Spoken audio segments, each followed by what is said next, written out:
Hello and welcome to my channel. My name is Lynn and this is the project I'm going to make today. It's what I'm calling a tri-fold pocket folio, and I am designing it for a Not Too Shabby Shop live stream.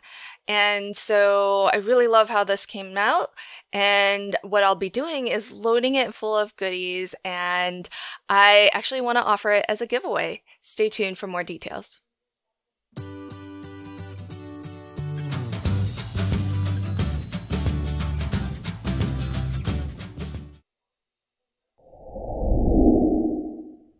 Okie dokie, so I am starting off with a piece of solid color cardstock that measures 12 by 12, and I'm going to cut this down to 8 inches tall by 12 inches wide. So if you are using a pattern paper or using something directional, just take note this needs to be 8 inches tall and 12 inches wide.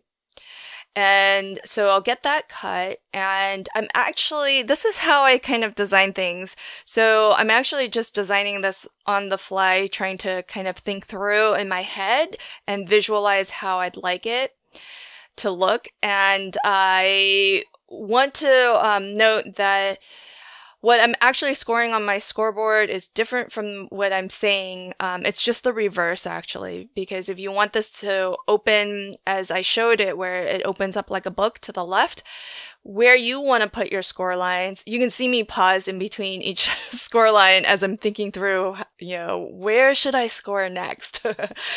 But where you want to put your score lines is at 3 and 11/16, 3 and 13/16, 7 and 13/16, and then 8 inches. I know that those are not very friendly score lines, but there's a couple of different ways that you can get your 1/16 of an inch score lines. So the first, probably the easiest, is to just take a ruler and give yourself tick marks at 3 and 11/16, 3 and 13/16, 7 and 13/16, and 8 inches. And then line up your pencil marks with any score track on your scoring tool, and you can score. How I'm doing it, because I'm just kind of thinking about it on the fly, all I do is I shift my paper so that the score line, the previous score line, it just lands in the middle. Instead of having the piece of paper flush to the left edge of my scoreboard, I just make sure that my previous score line just lands in the middle of my 1/8 inch tick marks, and then I measure the distance from there. And so by cheating it in a little bit like that, I'm able to get my 1/16 inch increment score lines.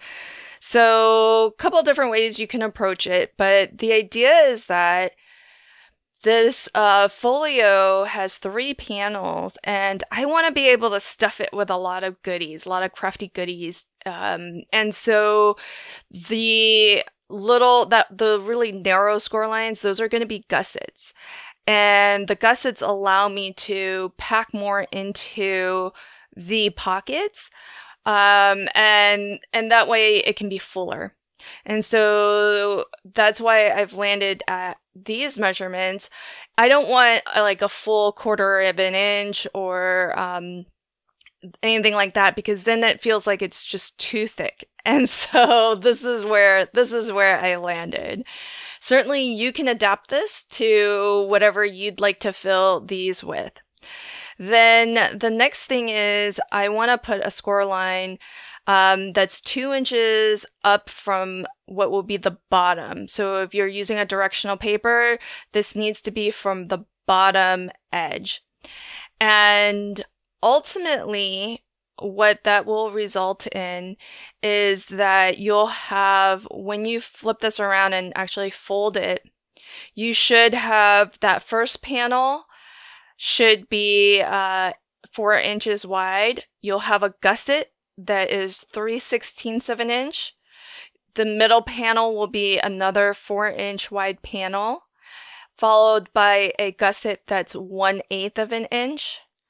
And then your very last panel will be 3 11/16 inch wide. And at the bottom, you'll have a pocket that is 2 inches tall. So it should look a little something like this. Then the next thing I want to do is I want to cut away the gusset from just that 2-inch bottom strip that will form the pockets. So all I'm gonna do is cut a little right along, and I'm cutting off the score lines too. And I will cut down just to that 2-inch score line, and then I'm gonna cut across to completely remove that little gusset. And I actually, in fact, I cut this with a little bit of a triangle. You can see me kind of snip in at an angle there. And that just helps to make sure that everything kind of tucks in really neatly and ensures that I've got all of the that gusset removed, because you don't need that excess cardstock, because these need to be individual pockets that we can then glue down to our panel. And so that's what it'll look like. And that's the folio essentially done, with the exception of gluing these pockets closed. And to glue it closed, I just like to use liquid adhesive, because I just can put a very thin line down the edge, and that way I maximize the space inside my pocket. And what I'm going to do on the leftmost panel, I put a glue line on the left, on the outer side. On the rightmost panel, I put a glue line on the right. So basically the outermost side. That way, contents of the pocket won't fall out. And for the middle flap, you can put your glue line anywhere you'd like, on the left side or the inside, because that's safely kind of tucked in the center. I chose to just put it on the right side. And I am leaving one edge open of each of the pockets. And the reason for that is so that they can really get bulked out and I can add more things to them, because if I glued that edge shut, it's going to really restrict how much I can put in the pocket, because there's no gusset to those pockets. But by leaving that one edge open, I can actually stuff more things into it, which at the outset had always been my goal. And that's why I designed this to have those very narrow gussets. And so the last thing to do now, it's the fun part of just decorating. So today I'm using the Not Too Shabby Shop August Paper Pad Club of the Month. And this one, I actually am only using papers from one of the 2 6x6 paper pads that you get. I'm using a Sweet Life. And for this, in terms of mats and layers, you can choose whichever dimensions you prefer in terms of how much of the folio base you want to be visible. And in fact, I've done this since the time of making this. I've done this 2 times more, because I just really like these little folios. And if you use a double-sided pattern paper, it's really great, because the inside's already decorated for you. So that works out really well. But what I've done in terms of my mats and layers is, for the first 2 panels, each of those panels measures 4 inches wide by 6 inches tall. I've cut my mats to 3 3/4 of an inch by 5 3/4 of an inch. So just a quarter smaller in both directions. And that gets you the front panel and the middle panel. That last panel I cut to 3 7/16 of an inch wide by 5 3/4 of an inch tall. Then to decorate the pockets, I've cut the first 2 pockets, the pockets on the first 2 panels. I've cut those to 3 3/4 of an inch wide by 1 3/4 inch tall. And then for the last panel, I have cut the matte layer for that pocket at 3 7/16 inch wide by 1 3/4 inch tall.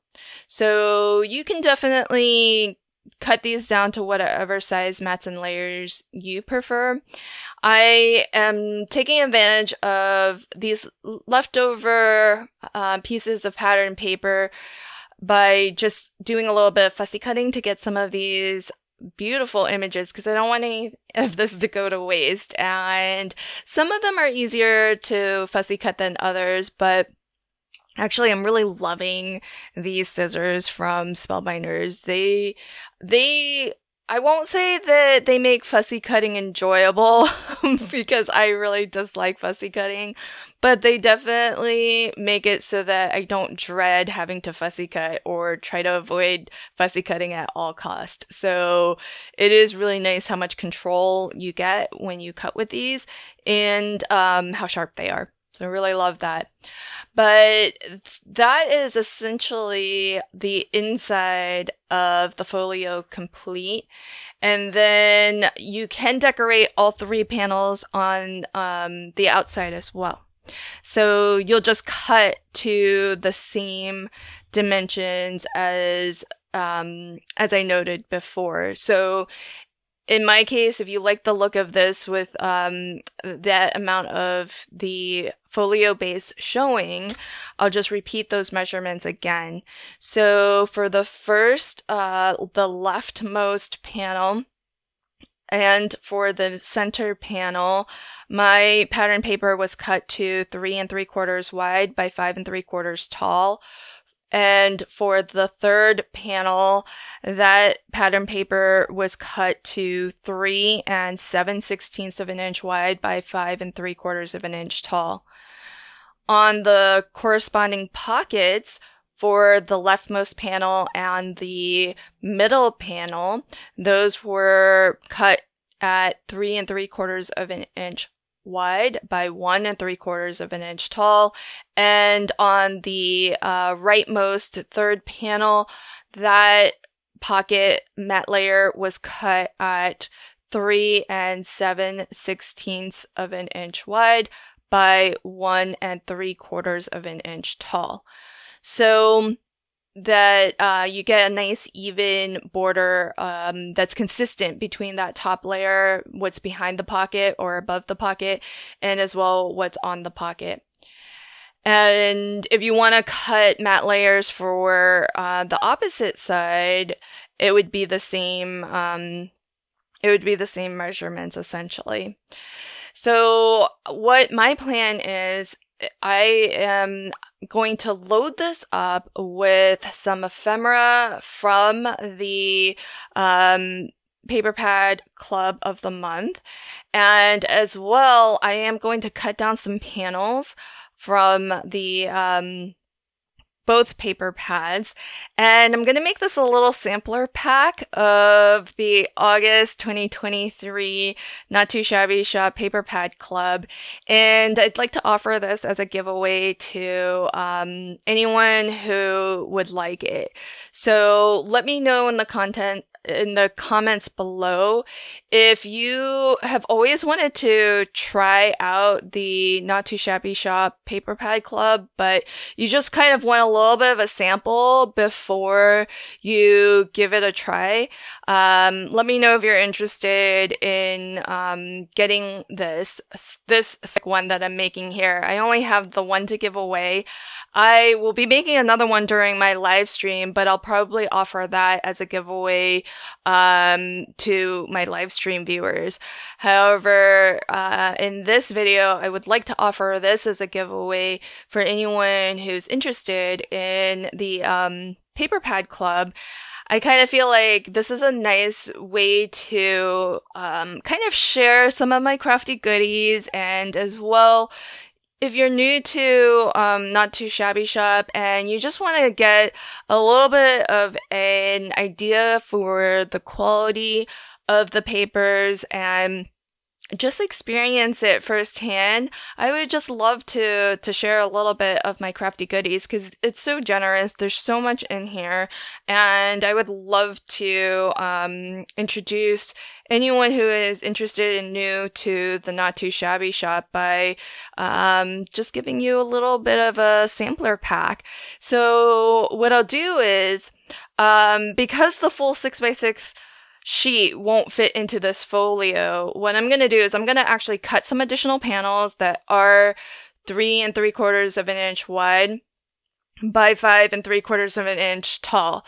And I'm going to give you enough pattern paper so you can make this exact project if you'd like. Certainly at those measurements, you could cut them down further and use them in your card making if you'd like. So they should be still, pretty nice size pieces that you can work from. Okay, so now the last bit of this is that going back to that initial 12 by 12 piece of paper that I started with, I'm going to cut a piece that measures 2.5 inches wide by 12 inches tall. And what I'm going to do is I'm going to wrap this around my folio from top to bottom. So I think I actually misspoke. This is actually 2 inches wide by 12 inches tall. What I would recommend, I didn't do it, but what I would recommend is do this first. Stuff your 3 pockets with, whatever you'd like to eventually fill these pockets with, and get it, or something as a placeholder, and get it to be as kind of bulky as you think you might like it. Because you can see I kind of struggled to put my belly band on once I had just one pocket full of ephemera. And so what you want to do is you want to make sure to fill this up a little bit, put something into all 3 pockets, get it a little bit bulky to represent, if not exactly what you plan to put in there, but just to expand it a little bit. And then wrap your belly band around it with it being nice and bulky like that. That way you can be assured that your belly band will easily slip on and off after your folio has been fully loaded. So here's a final look at my trifold pocket folio.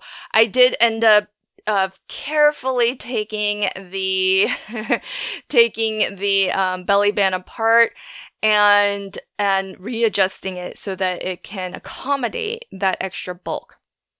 So this is my final project here. It's not going to come with everything that you see here. I'll put into a little baggie a little sample assortment of the ephemera, and then I'll cut down a couple of sheets from, I think it'll end up being 6 sheets is what I'll give you of both paper pads. So I'll give you 3 from one, 3 from the other. And that way you get a little bit of a sample of this month's Not Too Shabby Shop Paper Pad Club. Don't forget to leave me a comment in the on this video and let me know if you're interested. I'll pick a random winner, and do make sure that you are a US resident because shipping can be kind of spendy, and so I'll have to restrict the giveaway to just US residents this time. Thanks so much, and until next time, happy crafting and have a fabulous day. Bye!